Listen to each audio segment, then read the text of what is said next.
I want to quickly just introduce my wonderful team who's going to be helping me today. I have got the wonderful Leilani, and she's the gatekeeper here. She's going to keep the door open. You can see we're going to break this Zoom room today. We've had a record number of registrations for this session, so I'm so happy to have you here. My wonderful friends from Kenya, from Rwanda. I'm having serious separation anxiety because I left Kigali on Sunday morning at 3 o'clock and I was sitting in the plane crying because I didn't really want to leave. My time there was just incredible. My time in Nairobi was amazing. And when I got home, I had to download it. my family. So thank you so much for attending today's session. I'm going to shortly start sharing a few thoughts with you. We've had the privilege to work with some of the most amazing brands in Africa. We worked with some brands in Europe, and I think we've had a privilege to really work with leaders who want to make their customer experience better. But more importantly, if you met me last week, you will know that I'm really passionate about the employee experience as well. I believe, and if you remember nothing from this session, I believe that the way employees feel every day about themselves at work is how they will make customers feel. As leaders, we have a big responsibility to really step up and look after our people in a way that empowers them to do what they need to do and that empowers them to commit to continuous growth, but also empowers them to serve the customer. All right, so are you ready? Give me a sign. Are you ready for me to show you a few things? Amazing. I know there's a couple of people that told me that they might need to go somewhere else. I would highly recommend that you stick with us because we're going to have not only share information, we're going to have fun today. And we will also be making a recording of this and sending it to you afterwards. And you really want to stick around until the end because we have an amazing offer for you to spend even more time with us at Brandlove. All right, so let me get my screen shared with you. And I want to share with you something that I thought would not be possible. We had the privilege, and for a moment, I'm just going to take off my rainbow hair. So we had the privilege of working with one of the big banks in South Africa. And when I met with them initially, Keke, nice to see your face. Look at Keke. Hi everyone, wave at Keke. She's brave enough to put on her camera. Tasneem, it's awesome to see you. Valerie, as always, really awesome to see you. So when I met with this bank's CEO, he said to me, Chantal, what I would really like is for our compliments to increase, for our compliments to exceed our complaints. And I didn't know whether that was even possible. I thought it would be very expensive. I'm just going to quickly alter some of my sound. My team just told me that my microphone is not that clear. Leilani, give me a shout quickly. Is that getting better? My microphone getting better? Yeah. All right. Yeah, that's good. Excellent. Thank you so much. I always have people watching that you have a really good experience. All right. So when I met with the CEO, he said to me he wants compliments to exceed complaints. And I said to him, I hope you have a lot of money because that's going to be expensive. To delight people is usually more expensive than just to serve them and cover the hygiene factors. And in fact, what I'm going to share with you is that they achieved that. And I want to share that recipe with you because that recipe is available to all of you.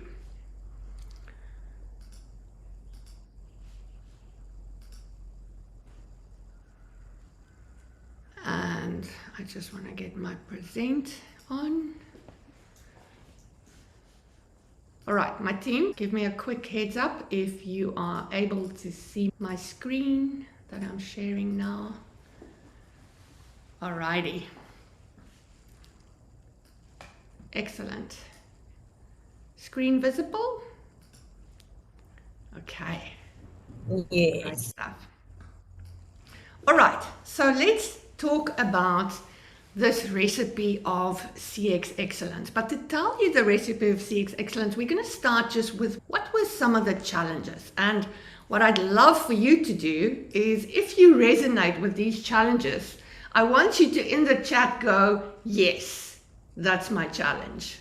Okay, so from a customer service perspective and experience perspective, the service was transactionally excellent, but there was a little bit of a lack of empathy and connection, and customers in general said they don't feel very cared for.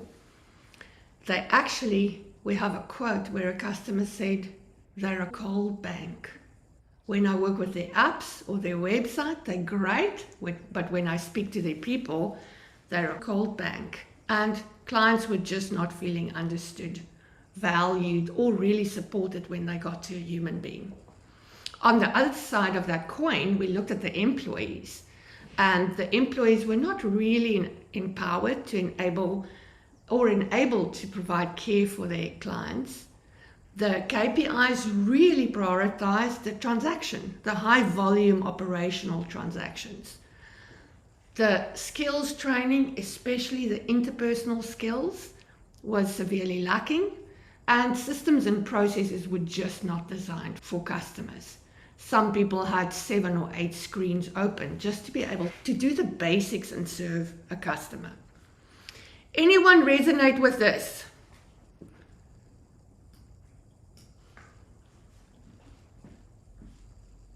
Hit me up in the chat if this makes sense to you.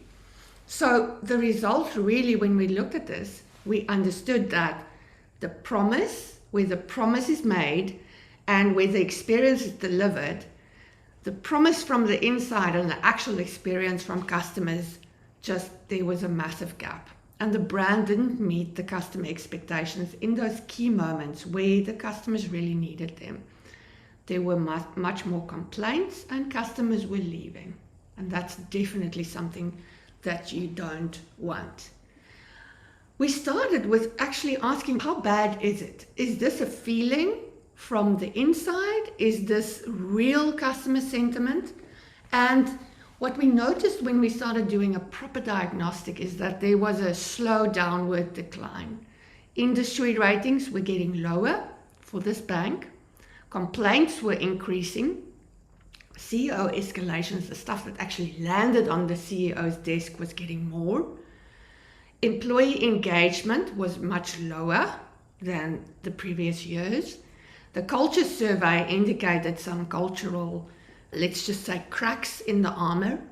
And the brand tracker results also indicated that this was much lower. And it was a little bit like, coming from a real place of excellence, it was like a little bit like that frog boiling. The water turned warm so slowly that by the time this bank noticed that they didn't have the results that they were really looking for, that it was getting almost too late. The frog was almost boiling. All right, so the reason why this is really worth solving is we know this can be done. Right? We can have fewer complaints and more compliments. They wanted fewer clients leaving and more clients telling their friends, increased brand love and loyalty, and a brand that's differentiated in the market because of their customer experience. Because let's just quickly be honest with each other. Excuse me. Are there any bankers in the room? Let's just see. Raise your hand if you're a banker. Right? Raise your hand if you work for a bank. Okay, have we got a few bankers in the room? Now, there we go. There we go. We've got some bankers. Yeah, we got some bankers in the room. They're a little bit shy. Bankers are usually a little bit shy. Yeah, not this shy. is the time to be proud. Not shy. Great Shy at stuff. all. But I would have a difficult time. I would have a difficult time believing that any of you have a better bank account than the other bank. Who wants to tell me they've got the best bank account? Who's got the best bank account in this room? Who does something that's so remarkable that nobody else does it? Let's quickly see of those bankers. Give me a heart if you believe you've got something that nobody else has. Okay, I'm not seeing a lot of hearts here. So that is my point, right? A bank account is a bank account is a bank account. But really, it is down to how do you feel when you interact with your bank? Do you feel it's a schlep? Do you feel successful? Do you feel intimidated? So it's really that differentiation that comes with, I joked last week, I said I tried to leave my bank multiple times, right? But it's almost easier to leave one's partner. It's even easier to leave your kids than to leave your bank these days, right? Because you're really tied in to how you operate with your bank. Then the fifth point is they were also looking for happier employees that are empowered to do their job and an attractive culture, because these days we're competing for talent, right? Who believes we're competing for talent in what we do? Yeah, we want the best people in the market. So if we then say this is worth solving, the mission then was, how can we bring empathy and connection into the service culture? And how can we empower the front line with interpersonal skills and the mandate to solve the problem?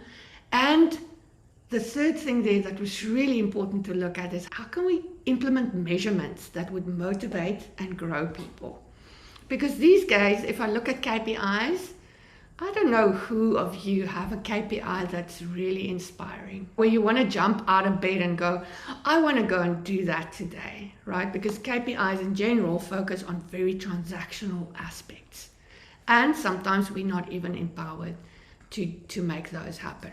All right, so this is a blueprint, and I will make sure that you get a copy of this. If you watch your inbox, you will get a copy of this blueprint. But what I want us to focus on in this blueprint is the recipe at the bottom. Right, first of all, we want to understand where we're at. We want to look at the experience today, understand what customer pain is there.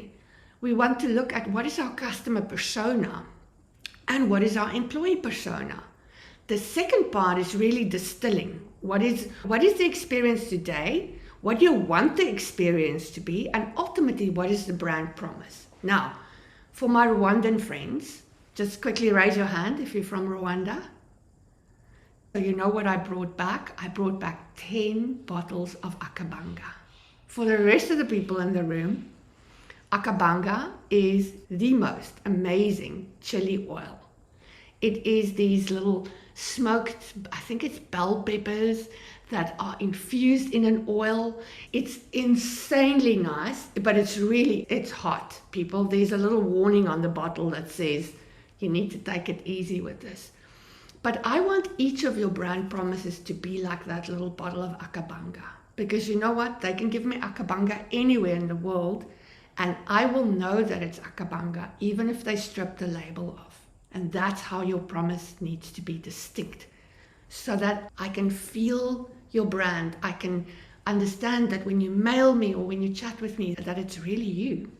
So with that brand promise goes design principle. How are you going to design for that brand promise? Also, what are some of your target emotions? How do you want the customer to feel when they interact with you?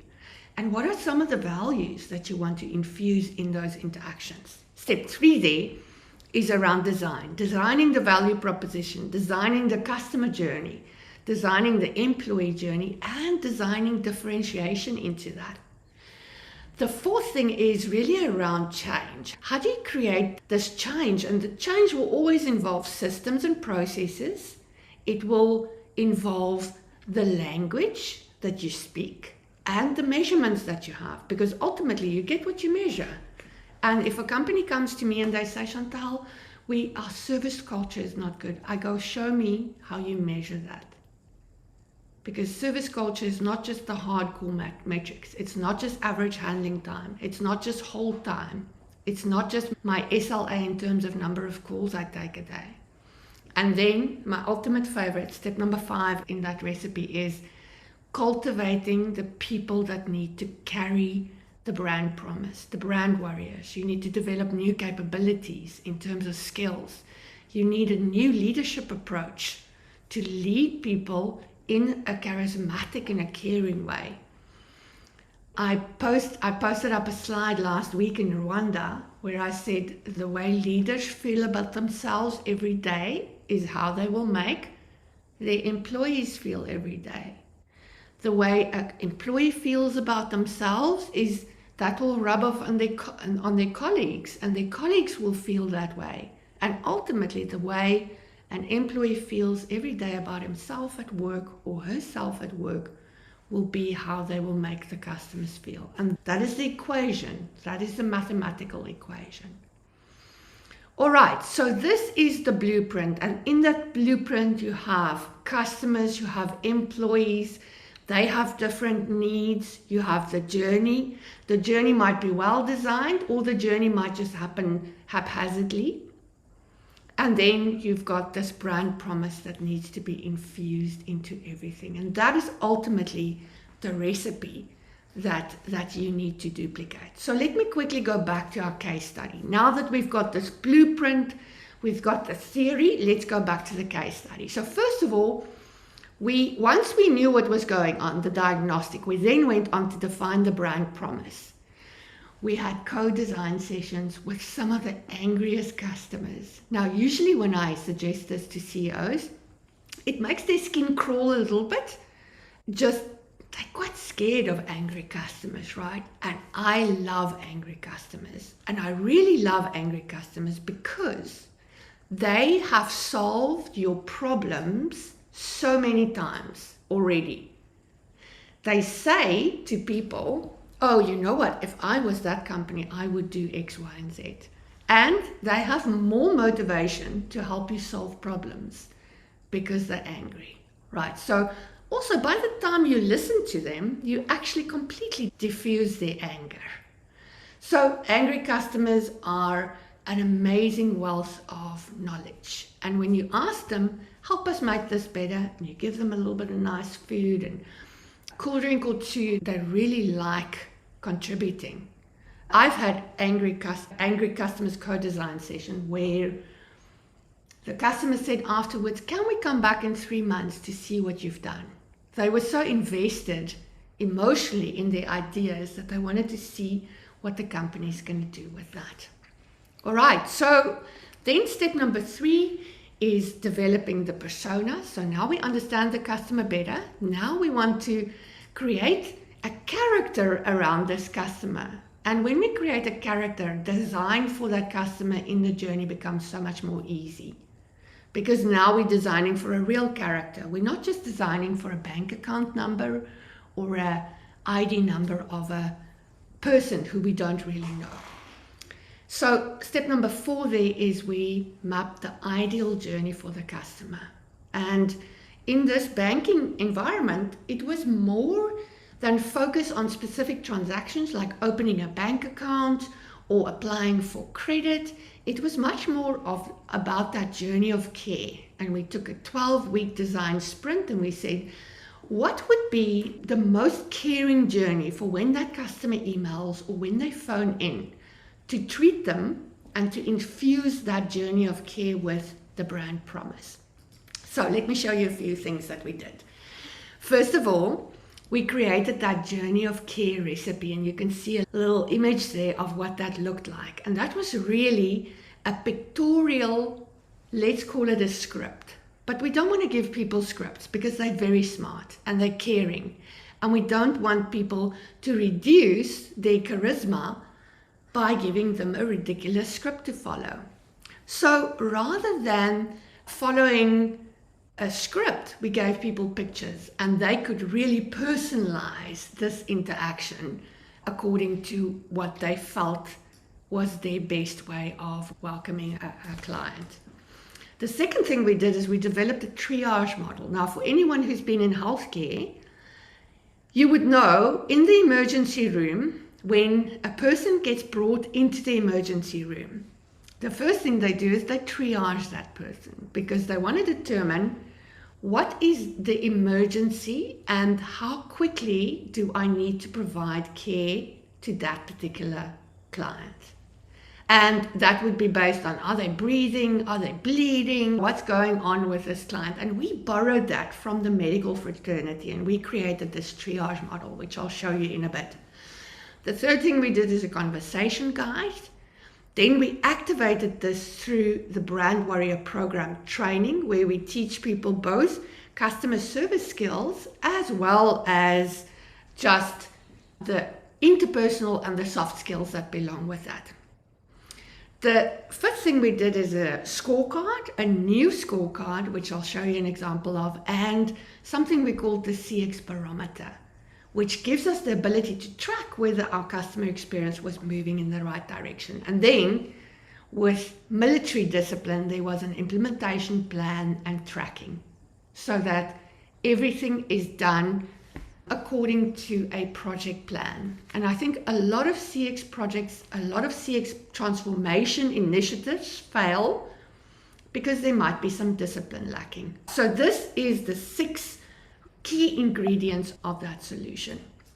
So this is a little bit of a bigger version of the conversation guide, the pictorial conversation guide, that journey of care that talks about what do you do before a call? What do you do when you greet? If you're dealing with an angry customer, your first port of defense is breathing, right? You want to breathe, then you want to listen, then you want to empathize, right? And usually you do authentication first, right? But we moved authentication later so that you can connect with the human first and then you authenticate them. All right. So you can also see here, there's key steps around owning the issue, around making sure that you ask the right questions to the customer. And that when you finish the call, you want to finish it really strongly. Even if you can't solve it right there, you want to thank the customer. Instead of saying to them, can you please stay on the line for our customer service survey? And you haven't even solved their problem. All right. So the next piece I want to show you is the triage model. And here you can see we color-coded the clients, right? So if we start with the green, we give them love, connection, and a friendly guide. We give them a dose of care. Level of urgency is not that urgent, right? So we've triaged them and maybe they're just asking a question. But if we see yellow, orange, or red, for red, we want to give that client certainty and security. We want to give them an extra dose of care. The level of urgency, if let's say they can't transact, you want to give them a super level of urgency. And you want to make sure that if they need to speak to an expert, that you can actually direct them to an expert. The client might be thinking, I'm absolutely losing my mind. I'm desperate for a solution, and you want to match that on your side. Otherwise, many agents deplete themselves because they give customers either too much care or too little care. And the triage model makes sure that we can give customers the right level of care. All right, I want to invite everyone, as I go along, please put some questions in the chat. If a question arises, we will make space at the end to answer those questions, but please don't hold back your questions. We are going to do a lovely Q&A session at the end, and Leilani is going to moderate that. All right, next step. If we look at what's important in the world of the customer, we can correctly triage them. So we look at their emotional state. Can they transact? Is there a risk factor that they might have unauthorized access to the bank account? How much effort have they already put in? How the amount of handoffs, because they will tell you, this is the 6th time I phoned, this is the 8th person I speak to. It's amazing what they tell you. And if you listen to that, you can then triage them appropriately. You also want to know what's gone wrong. What does the client know? What's their level of knowledge? The amounts of touch points that they have had to resolve this problem. And you can clearly, they will tell you, you've broken the brand promise, you've broken my trust, you've disappointed me. And then they will also tell you if they have not received quality of information. They will say, every person I speak to gives me a different story. This resonates. Okay, so You can see there some of the emotions associated with that triage model, and this works really well. And you know what? The agents in the contact center or the associates in the contact center, they have a lot of fun triaging customers and really making sure that they can give them the right level of service. All right, so for each of those steps that you saw in the pictorial journey of care, what we do in each of those steps in order to train our call center agents or our associates in the call center, we look at what are moments of magic and what are moments of misery. And then when we do QA and we listen to the calls, we can actually say to people, in this case, what do you think? Was it magic or was it misery? And in a fun way, you can then coach people. Instead of being punitive, you can actually coach people to make sure that they get more moments of magic than what they get moments of misery. So let's quickly look at how to turn those frowns upside down. And you will get a copy of this as well, the customer care cheat sheet. So what a lot of people miss about anger is that anger is a smokescreen emotion. It hides other things. So if a customer is phoning you very angry about the fact that they can't transact, what's going on behind the scenes is they might be scared that there's something wrong in their account or there's been fraud on their account. They might be embarrassed, especially if you're standing in a queue and you're trying to get a card to work. So what we teach people is, first of all, hi Calvins, so nice to see you. First of all, what we want people to do is to breathe. And while they're breathing, they listen to the customer and always empathize. Always put yourself in the shoes of the customer. You ask really good questions. And a lot of call center agents tell me, Chantal, our clients are not very smart because they tell me the same story 3 or 4 times. Why do you think people do that? Because they think you didn't hear them. If you use their words and you play it back to them, they will know that you heard them. And they will not repeat themselves, which will make your call time go down. So once you've asked questions using their words, once you've played back to them, summarize what you're going to do. Make sure that you always take ownership. Don't make it sound like you're going to throw it to another department across the silo wall. Even if you are, don't make it sound like that. Sound like you own it and that you will take accountability and you will go back to the customer and then act. So those are the 7 steps of the customer 911. So what happened when we did all these things?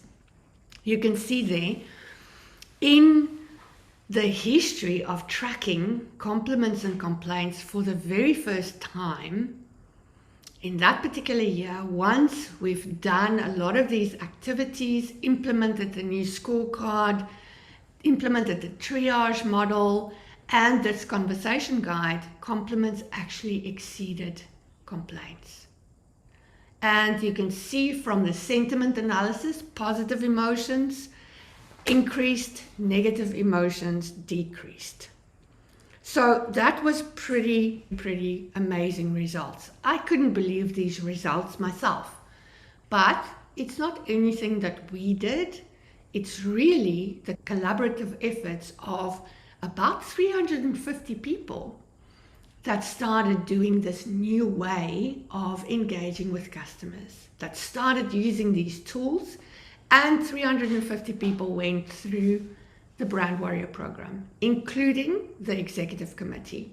And I think that's part of the incredible success in this particular client was the fact that all of their leaders bought into this. All of their leaders walked exactly the same journey as the most junior person in the client contact center. So let me quickly talk to you about measurements. And you can see there, Peter Drucker said, what is measured improves.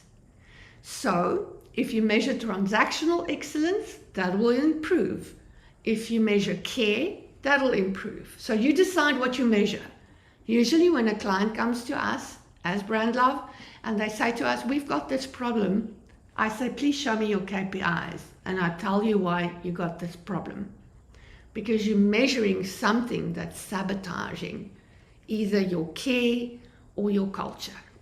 So you can see here they were measuring 4 things: customer experience survey, call quality assessments, efficiencies, and coaching. But the coaching involved migrating the clients to either an app or USSD so that they could lower the costs.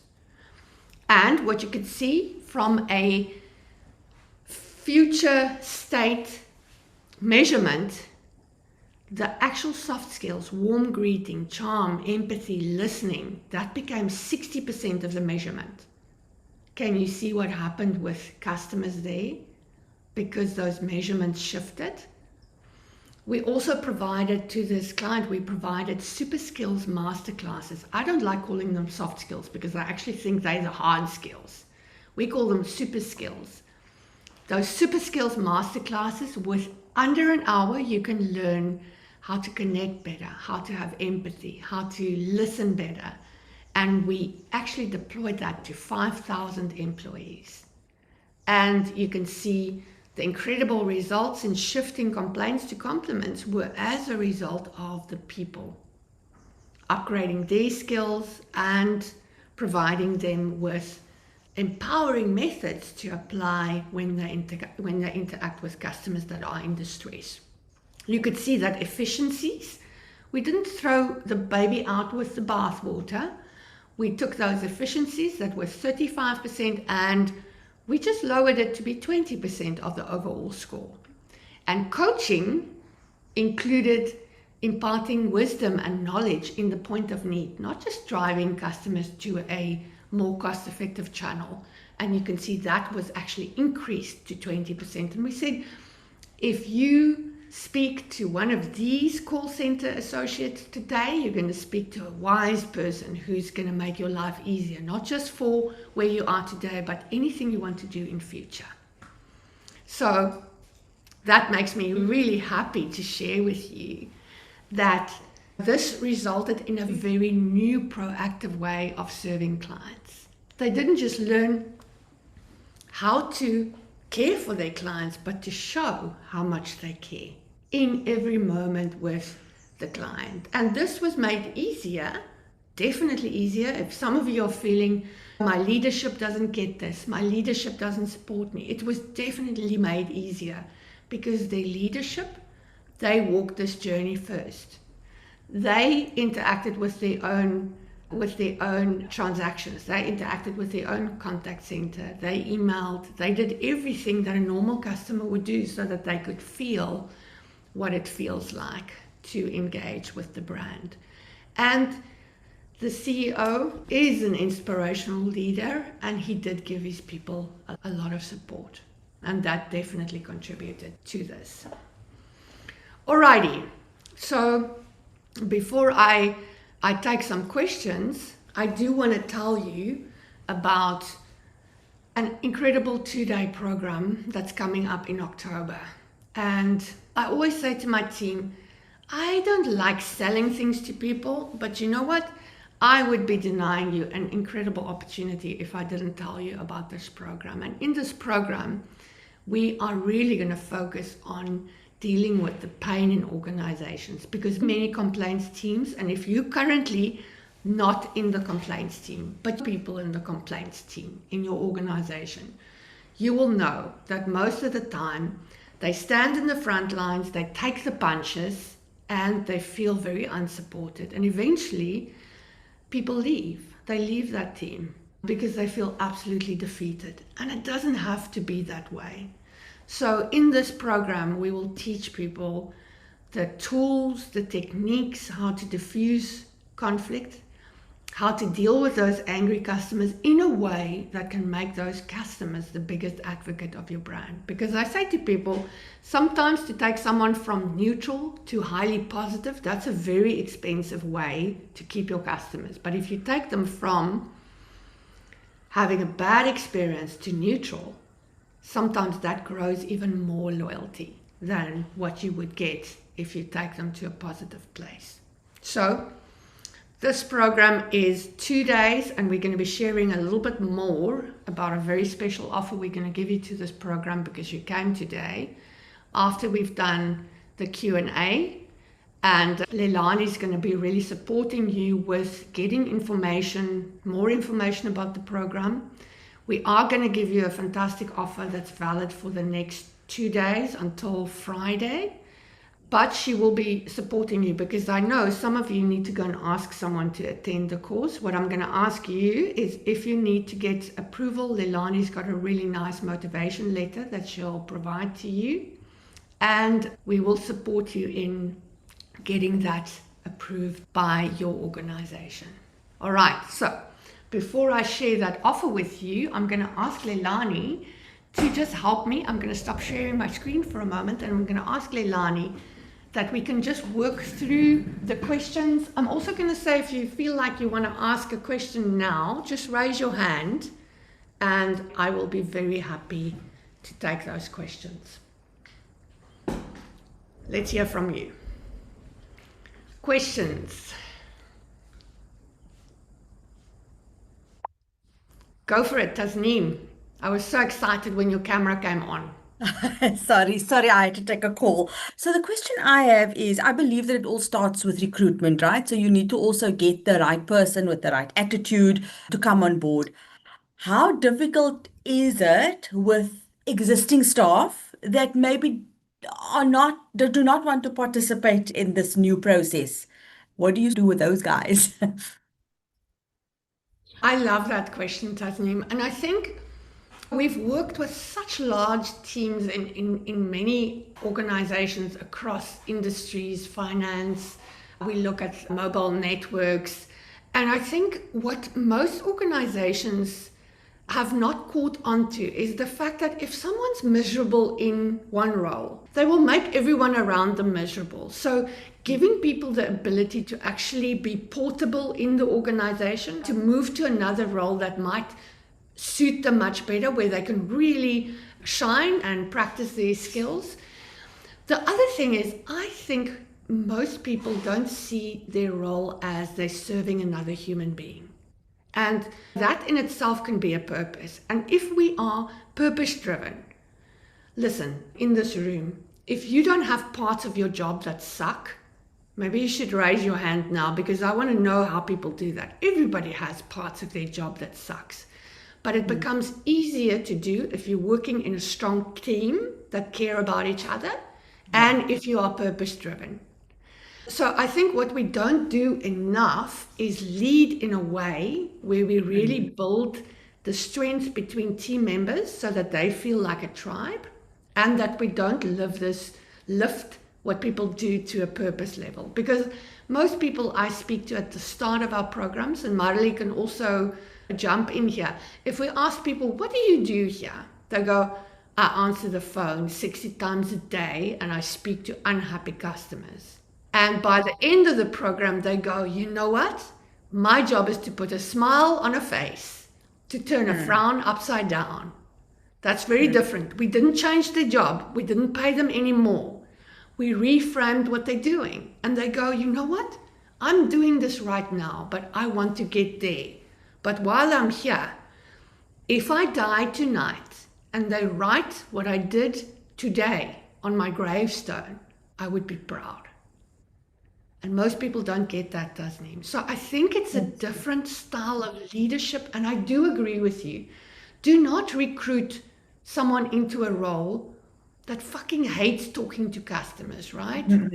Sometimes they take it because they feel that's all I can get. But don't put them in that role, right? Rather make sure that you match there at the start. But if you haven't, do not throw out the baby with the bathwater because I believe everybody's got talents. It's just to reframe what they do because I think most organizations have stripped the passion and the love out of roles. Tasneem, how does that sound to you? Absolutely awesome. So what I took from that is number one is purpose for the employee, and number two, it comes from leadership. So it's a top-down approach. Yeah. Great. And Tasneem, I want to say one last thing, right?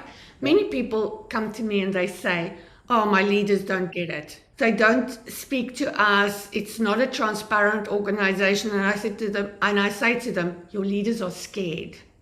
They're petrified. They're so scared that you're going to find out they don't know what they're doing. That's why they're hiding. That's why they're not transparent. And I think if we start seeing our leaders as that's just another scared human being, and my job is actually to help them achieve their KPIs. I need to serve them and not just wait for them to one day tell me how awesome I am. Then, I mean, that changed a lot for me. That changed a lot in my career when I started looking at, I'm actually there to make other people really shine and look good. And in that process, I can gain a lot of satisfaction in my role. Makes sense? Absolutely. All right, fantastic. I've got peace. Yeah. Peace, go for it.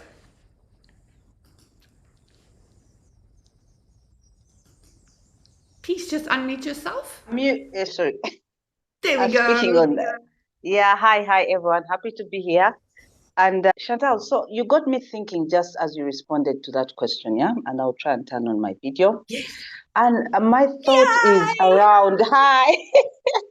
Hi, today I'm working from I'm home. so But happy anyway, to see you. I'm happy to see you, Chantal. I'm happy to. But yeah, so my thought is, Chantal, what has been your experience in bringing the people and culture team into the CX conversation?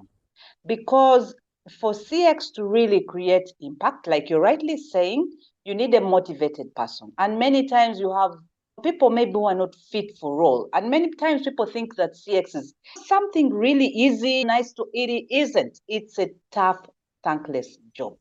So how do you bring the people and culture, we call it people and culture or human resource anyway, into the conversation? What has that been for you? What does it look like? Yeah. Oh, I love that. I love that question so much. So, peace, you touch on a very important thing. And I said this last week, and I will say it again, and I will continue to say it every week of this year. The biggest mistake that a customer experience team can make is to work in isolation.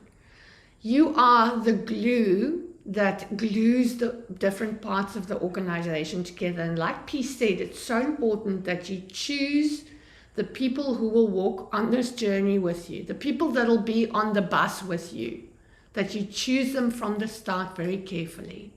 And what you want to do is you want to understand what influence they have, what you need to give them in order for them to have their needs met, and how can you bring them on as champions of your cause. So absolutely, people and culture need to be there.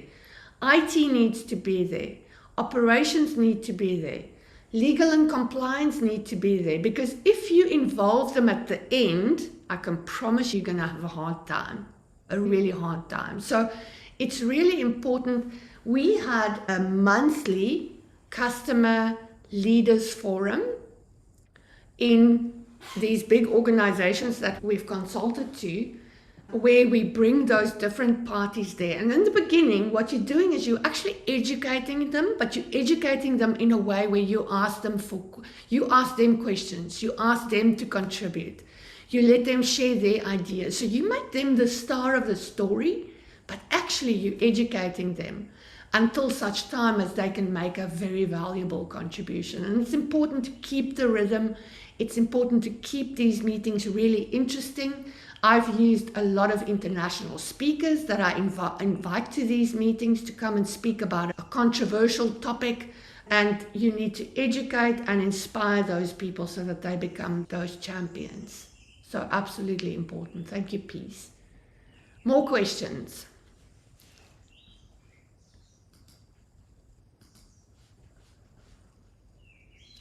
Leilani, do you want to grab some questions there from the chat?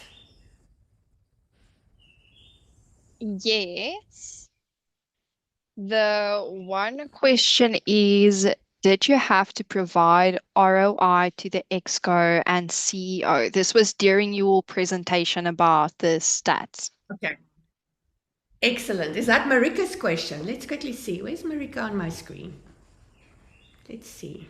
Yes, indeed. Okay, fantastic, Marika. So I'm going to ask you to just engage with me if I need to give more details. But I think often, Okay. and Marley and I, we spent time at a conference the other day. Often we speak, there we go. It's so nice to see you. So often we speak a CX language, right? And we believe this stuff with our heart and our soul and our brain. We believe that we're going to make it better. And we like the CX evangelists, and we want to take people with us and let them just give their heart to CX, right? And we're so passionate, but we forget to talk about the money. Yeah. And there's nothing that a CEO understands better than money. All right. If we think our jobs are difficult, their jobs are a lot more difficult because they need to answer to the shareholders and the board. And the board is not asking them, how nice were your people to our customers today? The board and the shareholders are asking them, how much money did you make and what did it cost you to make that money? What's your profit like? What's your customer retention like? So until we start speaking their language, they're not going to take us seriously. So there's ways to build business cases. Even if you say to me you might be struggling to build a business case, you want to look at how the actuaries approach this. And I would say, if you don't know how to make these calculations, get people in your organization who love making these calculations. Also, now that we have AI, we can build amazing business cases with AI. So one of the things I want to tell you that I did, and this is a long time ago, I know some of you might have still been in diapers when I did this work for the first time, it's 2008. We took the bands of NPS, right? I know this is a bit technical, but I do want to quickly tell you what we did because I think it was really awesome. So we took the bands of NPS, Net Promoter Score, where you ask the question, how likely are you to recommend our brand to friends and family? Now, the only two scores that really can count is 9 and 10. Those are promoters. Okay, 7 and 8 is passives, and the rest are detractors. So what we did, this was a life insurance company. We took the zeros, ones and twos, we call them the terrorists, because these guys, when they go to a barbecue, they tell everyone how bad this company is. And if they could leave, they would leave. But a lot of these are captives, right? A lot of these people are captives. They took out life insurance 40 years ago. They're now not so healthy anymore, so they won't get underwriting with anyone else. So they have to stay, even if they don't like this company, right? The captives. So the captive terrorists, we actually took those bands, 0, 1, and 2, and we quantified it. We said, what's their lifetime value? And we projected this with the actuaries on a base of 2 million policyholders. And those are the figures I took to the CEO. I almost needed to apply CPR, right? He looked like he was going to die when I showed him those figures. I said, and you know what? The thing is, if you look at the lifetime value of those customers, we asked them in the research we do, how many people have you told in the last month about how bad this brand is? And some of them said 5, some of them said 6. So we took an average. And we said, your negative marketing is amounting to this because we know, Marika, you speak to other people that are like Marika. If we look at your circle of influence, right? It's people that probably earn similar salary to you. They probably drive similar car to you. So if you start talking badly, we can take your lifetime value and assume that if you speak to 5 other people, that's the lifetime value that we're going to lose. So my tactics were a little bit dramatic, right? But I scared the living daylights out of them. And they said to me, the first question after I presented it, they said to me, Chantal, how much do you need to make this go away? And I said to them, it's not quite... It doesn't work like that. It doesn't work like that. I cannot make it go away. But if we take 3 to 4 years and we run a transformation program, we can differentiate in the marketplace. And we took an NPS that at that stage was 19, and within 18 months, the NPS was 32. This was 2008, and if you remember, 2008 was particularly challenging for financial services. Can I ask another follow-up question on that? So let's Go for it. I think everybody's benefiting. I assume Go for that, it. so you've now given them the hard facts, you've shown them that they're going to have pain if they don't solve the problem. Yeah. It comes down to a question of budget, yes, but it also comes to who pays for this. So I just want to ask, what do you think is the optimum that CX should have an allocated budget per annum to execute this transformation? Or should that budget sit within the different business units? Because this is the thing we expected to transform, but transformation in CX isn't really something that was budgeted for. It's, like you say, it's a difficult thing to motivate for. And then also in terms of, in some organizations, in our organization, we're very lucky everybody's behind us. But I know from past experience, some organizations you might find that's very siloed. And it's my money and I do with it what I want.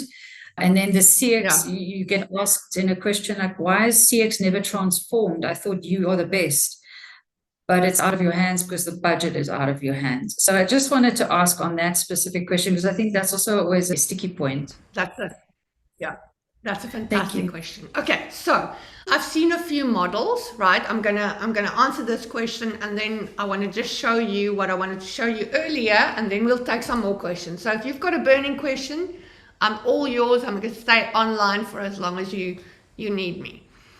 So Marika, I've seen a couple of hybrid models in the years that I've been doing this. The one is there's central funding, and that funding gets made available from a group office, but most organizations that I've worked in is quite complex structured, right? So they've got the shared services model where different units pitch in.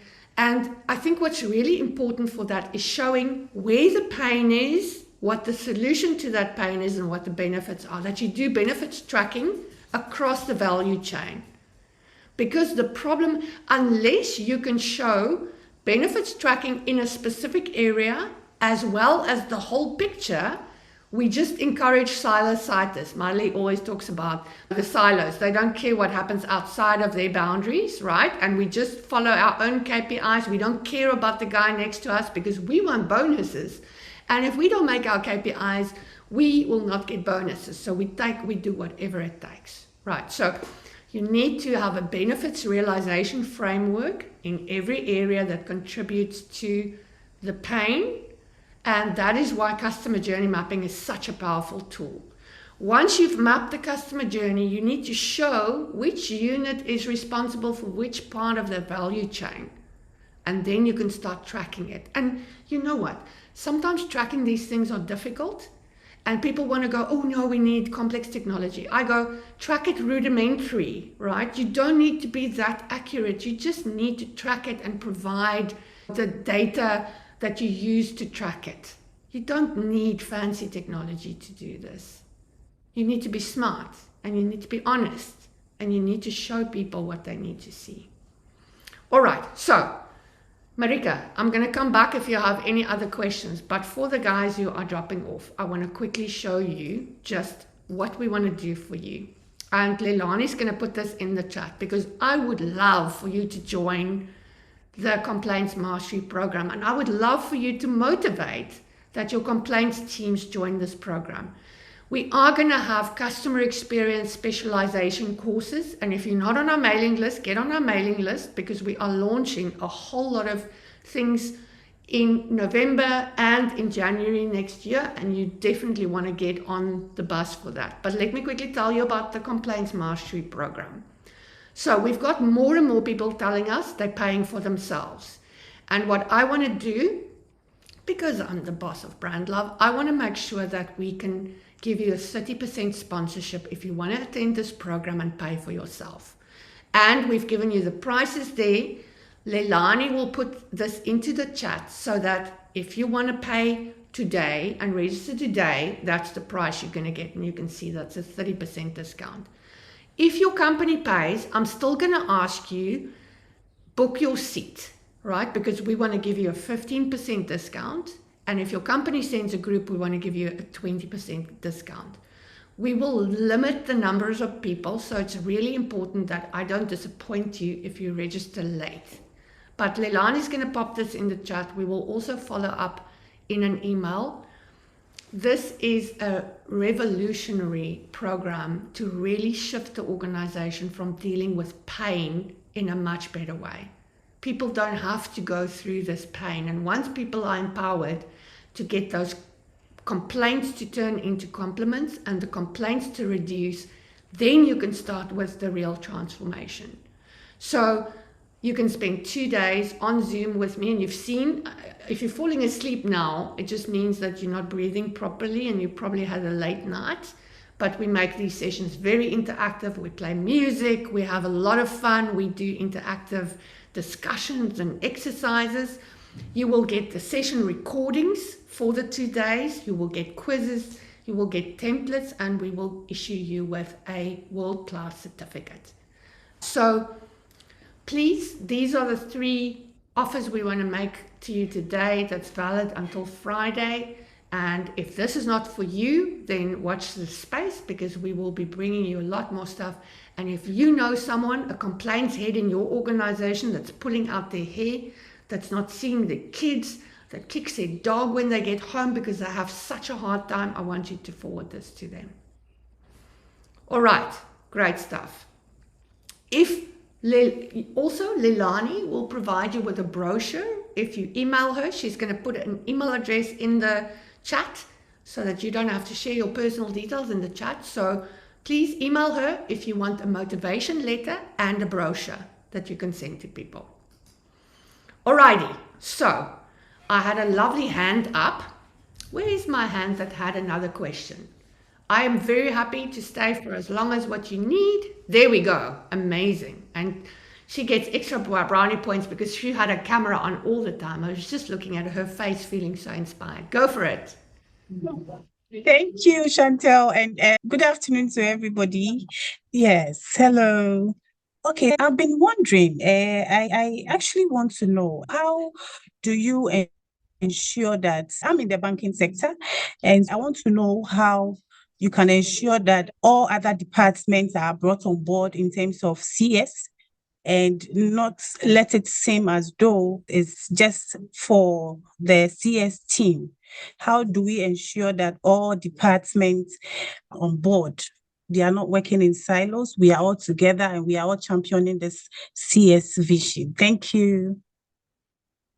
Oh, I love your question. Thank you so much. So, you need to look at what's in it for them.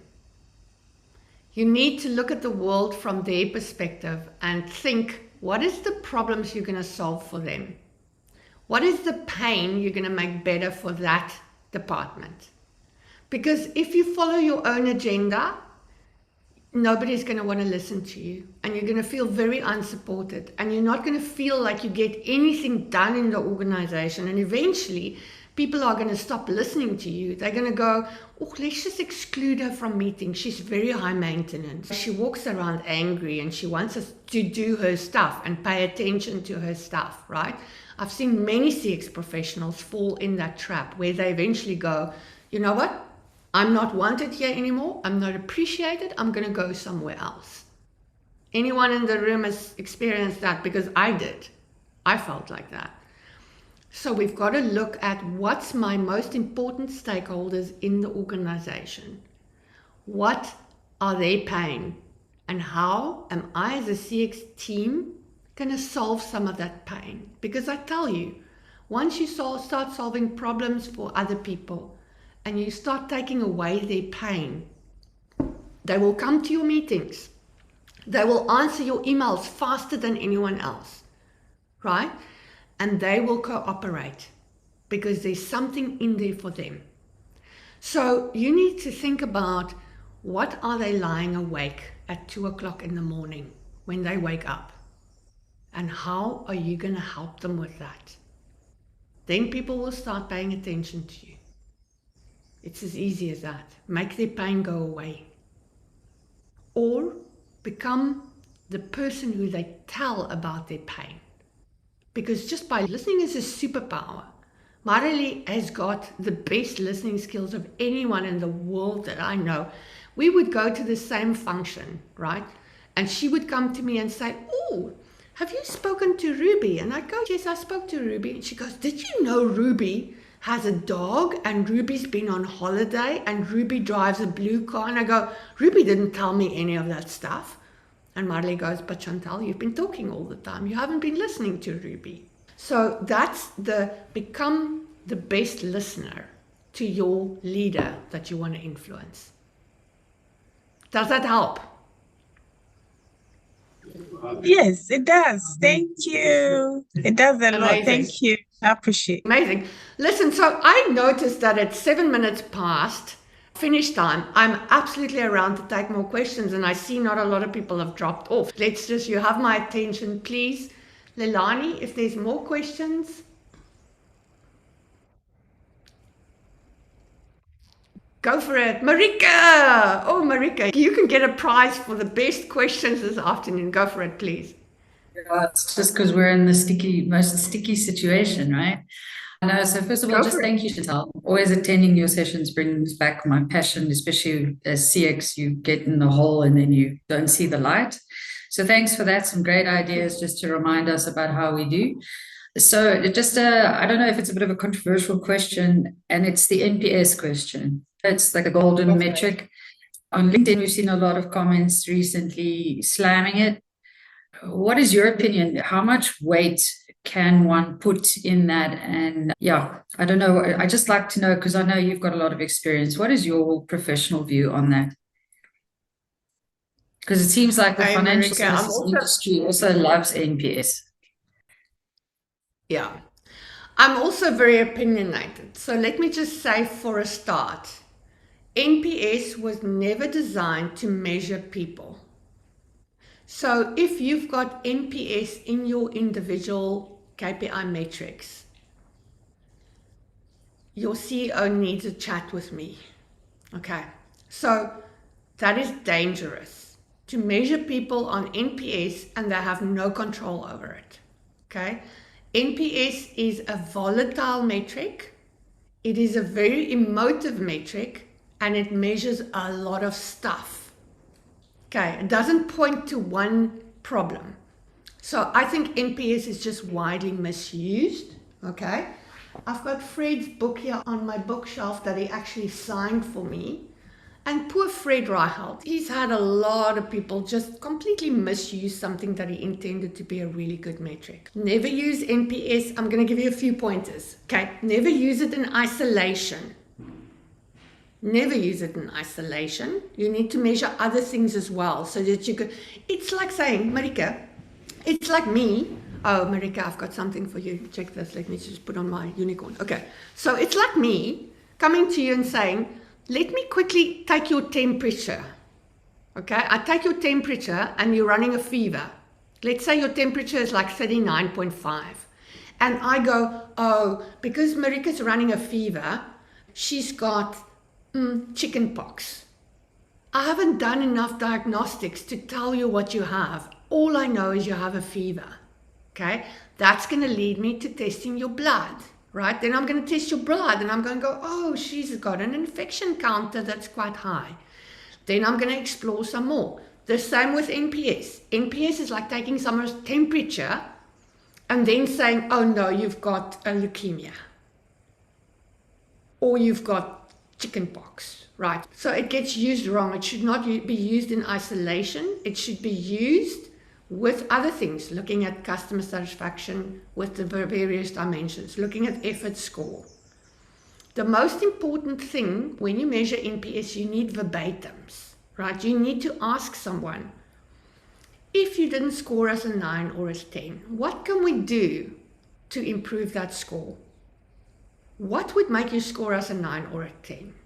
And a lot of people go, oh no, we need to work on our passives. We need to work on our passives. We need to move our passives and make them promoters. And we go, no, you need to work on your, you need to work on your most people want to get their detractors to shift to a 9 or a 10. We go, no, work on the passives. The passives are getting such a bland service that they can't remember by the time you phone them. Make your service more remarkable. And that's how you're going to shift the passives. But if you don't have the reason why they're scoring you like that, and you expect a 9 or a 10, that's asking your kid, who's got kids in the room? If you've got a kid at school, right? And you say to them, honey, don't even come home if you haven't scored 90%. Don't come home. I don't want you anymore in the family. Don't come home. You're going to be a disappointment for the rest of your life. You're going to be a passive or a detractor for this family, right? So you want to understand why did they score the way they score and what can you do? And then don't ask questions that you're not going to use the data for. I read every verbatim that I get sent. When we do a proper analysis, I read it like a murder mystery. I want to know every single story. And I'm looking for emotions, because emotions is what we are creating. We're creating memories and we're creating emotions. And those emotions are leading people to make decisions about our brand. If we make them feel like crap, they're going to leave us. If we make them feel like rock stars, they're going to stay. That's the equation. Make them feel better than any other brand. Quick last example, Marika, we worked with a insurance company that offers healthcare insurance. And what they did is members would leave the medical insurance. But in order for members to end their membership, this company made it so difficult. You had to fill in a form to do that. Then you had to put in all your dependents' IDs and all of their details again on that form. Otherwise, they wouldn't accept your resignation from the fund. So that would be the trigger. And then they would make people feel really bad about leaving. So it sounded like debt collectors, right? And most of the people we understood were leaving because they couldn't afford it. So what we did with this team, when we redesigned that journey, they called them the retentions team. And I have a problem with that name, right? So we renamed the team. We did a new journey for them and we let them listen to debt collectors' calls. And we said, that is how you sound. And we don't want you to sound like that. So what we did, and I'm giving away a lot of free tips here, we changed the order of what they did in the call. Instead of making the person feel bad at the start, they would actually phone and say, listen, I'm the consultant that's been allocated to help you transition out of your membership. And I want to thank you because you've been with us for 5 years. And I see you even had little Susie while you were with us. How's Susie doing now? Because they can see all of that. They can see the babies that were born. They can see the people that's in this family. And they would thank people and say, you know what, the one thing I want to leave you with is the implications of ending your membership. So that when you join another medical aid, whether it's us or anyone else, you know that there might be a waiting period, but I'm going to send you your membership certificate today. And I'm going to tell you everything that you need to know in 3 steps so that when you are ready to join a medical aid, that you know what to do. And they go, oh, thank you so much. That's so awesome. You know what? If I have a little bit more money, is there anything else I can get from you? You know what happened? Their retentions moved from something like 20% to 95%. Because they were nice and they were kind in a time when people were phoned by everyone saying, oh, you didn't pay your car. Oh, you didn't pay your house.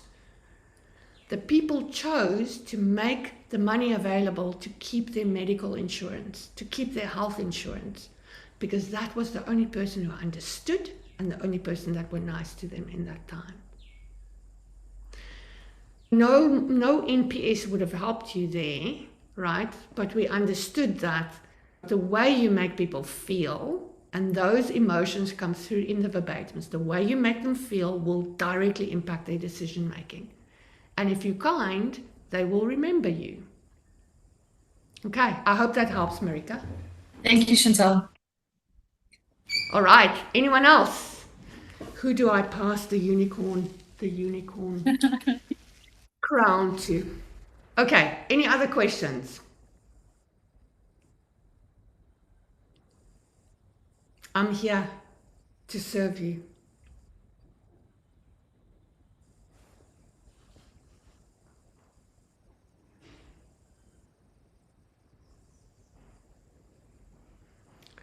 Alrighty, so I will leave you with the following. We'll check if there's any other questions in the chat that I didn't answer. We'll do that in an email. And I just want to say thank you for your time today. Thank you for choosing to do this over all the other options you had today. And it's, as usual, it's a delight